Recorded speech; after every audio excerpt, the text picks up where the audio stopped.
देखिए, मैं राम जन्मभूमि ट्रस्ट के द्वारा मुझे निमंत्रण मिला। ऐसे चीफ इमाम होने के नाते मुझे जाना। वहाँ जाके तमाम अयोध्या वासियों ने मेरा स्वागत किया। साधु संतों ने मोहब्बत का इजहार किया, इस्तकबाल किया। वहाँ से मैंने अपना एक पैगाम, जो कि पैगाम मोहब्बत, मैंने वहाँ से दिया। ये फतवा जारी कल किया है। वैसे तो मुझे 22 जनवरी की शाम से ही तमाम मेरे नंबर्स पर अलग अलग जगहों से मुझे धमकियाँ आने लगी, मेरे खिलाफ नफरत अंगेज माहौल बनाने लगे। एक बिंदु उनका ये है कि आप प्राण प्रतिष्ठा में क्यों गए?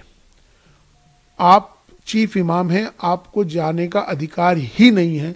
आप इसलिए आप पर कुफ्र का फतवा जारी होता है। मैं उनसे ये बात कहना चाहता हूँ, पहली बात तो ये इस्लामिक देश नहीं है, ये भारत है, ये सनातन भारत है। अगर मैं राष्ट्र के साथ, देश के साथ अगर प्रेम कर रहा हूँ, मेरा ये दोष है कि मैं अपने देश से प्रेम करता हूँ, मेरा इसलिए विरोध कर रहे हैं, तो मुझे लगता है कि शायद उनको पाकिस्तान चला जाना चाहिए।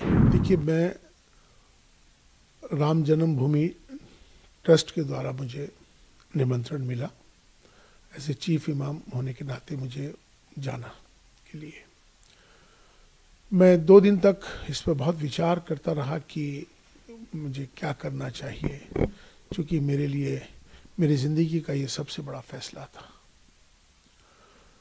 मैंने फिर फैसला ये लिया कि मुझे जाना है आपसी सौहार्द के लिए, अपने देश के लिए, राष्ट्र हित में। ये मैंने फैसला लेते हुए मैं अयोध्या चला गया। वहाँ जाके तमाम अयोध्या वासियों ने मेरा स्वागत किया। साधु संतों ने मोहब्बत का इजहार किया, इस्तकबाल किया। वहाँ से मैंने अपना एक पैगाम, जो कि पैगाम मोहब्बत, मैंने वहाँ से दिया। वो पैगाम मोहब्बत जो था, मैंने उसमें कहा कि हमारी सबकी जातियाँ ज़रूर अलग हो सकती हैं, हमारे पंथ ज़रूर अलग हो सकते हैं, हमारे इबादत करने की तरीके, पूजा पद्धति अलग हो सकती है, हमारे सबके धर्म ज़रूर अलग हो सकते हैं, लेकिन हमारा जो सबसे बड़ा धर्म है इंसान और इंसानियत का है। और हम भारत में रहते हैं, हम सब भारतीय हैं। आओ हम सब मिलकर भारत को मजबूत करें, भारतीयता को मजबूत करें। राष्ट्र सर्वोपरि है। ये पैगाम मोहब्बत जैसे ही दिया, देश के तमाम सारे चैनलों पर, तमाम सोशल मीडिया पर ये मेरा वायरल हो गया। वायरल होने के बाद उनको सबको ये मालूम हो गया कि इमाम साहब, चीफ इमाम साहब वहाँ पहुँच गए और उन्होंने ये फतवा जारी कल किया है। वैसे तो मुझे 22 जनवरी की शाम से ही तमाम मेरे नंबर्स पर अलग अलग जगहों से मुझे धमकियाँ आने लगी, मेरे खिलाफ नफरत अंगेज माहौल बनाने लगे, मेरे खिलाफ उन्होंने जो अब शब्द जो कहने के होते हैं वो कहे। तमाम मुझे अलग अलग जगहों को, मुझे, मेरे परिवार को तमाम बहुत सारा बुरा भला कहा जाने लगा। इसी बीच में कुछ फ़ोन्स कॉल आए जिनको मैंने रिकॉर्ड कर लिया है, उनके नंबर्स, जिन्होंने मुझे जान से मारने के लिए, मुझे बहुत ज़्यादा तकलीफ़ देने के लिए जो इस तरह के फ़ोन आए, वो भी फ़ोन आए, माफ़ी के भी फ़ोन आए। तो लास्ट में कल रात को ही एक फतवा जारी हुआ है, जिनका नाम है मुफ्ती साबिर हुसैनी कासमी, जो शख्स एक इंस्टीट्यूट चलाते हैं मुफ्तियों का, जिनका मुफ्ती क्लासेस के नाम से उनका चलता है। मैं उनको जानता नहीं हूँ, मेरी उनसे कोई जानकारी नहीं है, लेकिन ये सोशल मीडिया के माध्यम से, वो तमाम देश भर के इमामों के माध्यम से मेरे पास अलग अलग जगहों से फतवा आना शुरू हो गया था। चूँकि उन्होंने ये, इसमें मेरा एक नंबर है, मेरा मोबाइल का नंबर उन्होंने इसमें ये मेंशन कर दिया है अपने फतवे के अंदर, जिसमें उन्होंने साफ तौर पे मेरा नंबर जाहिर करके तमाम पूरे देश के लोगों को मेरा नंबर दे दिया, इमामों को दे दिया, ये फतवा जारी कर दिया। उनसे इन्होंने कहा है कि ये माफ़ी मांग लें, मेरा बायकाट कर रहे हैं, और मुझसे उन्होंने कहा है कि आप जो है इस्तीफ़ा दें, वरना आप अपना अंजाम सोच लें। इसमें उन्होंने 4 बिंदु इसमें बुनियादी हैं, 4 बिंदु इसमें बुनियादी हैं। एक बिंदु उनका ये है कि आप प्राण प्रतिष्ठा में क्यों गए? आप चीफ इमाम हैं, आपको जाने का अधिकार ही नहीं है। आप इसलिए आप पर कुफ्र का फतवा जारी होता है। दूसरा बिंदु उन्होंने ये दिया है कि आपने इंसानियत को धर्म से ऊपर कर दिया है, ये आपका गुनाह है, इसलिए आप पर फतवा जारी होता है।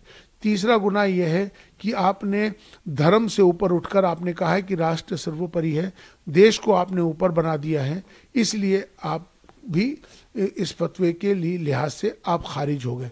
लिहाजा अब आप पर कुफ्र का फतवा जारी कर दिया गया है और तमाम अलग अलग जो उसकी सज़ाएं हैं इसमें मुकर्रर कर दी गई हैं। लेकिन मैं उनसे ये बात कहना चाहता हूँ, पहली बात तो ये इस्लामिक देश नहीं है, ये भारत है, ये सनातन भारत है। इस भारत में हमेशा से सर्वधर्म संभाव की बात है, यहाँ एकता अखंडता की बात है, अनेकता में एकता की बात है। अगर उनको मेरे इस पैगाम मोहब्बत से तकलीफ है, मेरा विरोध कर रहे हैं, तो उनको मुझे लगता है कि अगर मैं राष्ट्र के साथ, देश के साथ अगर प्रेम कर रहा हूँ, मेरा ये दोष है कि मैं अपने देश से प्रेम करता हूँ, मेरा इसलिए विरोध कर रहे हैं, तो मुझे लगता है कि शायद उनको पाकिस्तान चला जाना चाहिए। अब वो लोग जो मुझसे मोहब्बत करते हैं, जो देश से मोहब्बत करते हैं, वो मेरा समर्थन करेंगे। जो मेरे से नफरत कर रहे हैं मेरे जाने पर, मुझे लगता है कि शायद उनको भी पाकिस्तान जाना चाहिए। यहाँ पर मोहब्बत का पैगाम हमने दिया है, हमने कोई गुनाह नहीं किया है। राष्ट्र मंदिर था, हम वहाँ राष्ट्र मंदिर पे गए थे और हमने अपना जो पैगाम दिया, हम उस पैगाम पर अटल हैं। हम माफ़ी मांगने वाले नहीं हैं और ना ही मैं माफ़ी मांगूंगा, ना ही मैं किस तरह का इस्तीफ़ा दूंगा। और जिस तरह से वो जो चाहें कर लें। अभी उन्होंने एक स्टेटमेंट जारी किया है, उन्होंने कहा है कि हम माफ़ करने वाले नहीं हैं। तो मैं भी बता दूं कि मैं आपसे माफ़ी मांगने वाला ही नहीं हूं, क्योंकि मैंने कोई काम ऐसा नहीं किया जिससे कि कोई किसी को तकलीफ पहुंचे। मेरा का मकसद है, अपना देश है, देश हमें देता है सब कुछ, हम भी तो कुछ देना सीखें। ये भाव सबके अंदर आना चाहिए। राष्ट्र सर्वोपरि है। नमस्कार, मैं हूं मानक गुप्ता।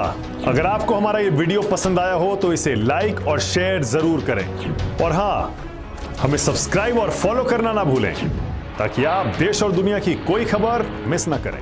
तो जुड़े रहिए हमारे साथ और देखते रहिए News 24।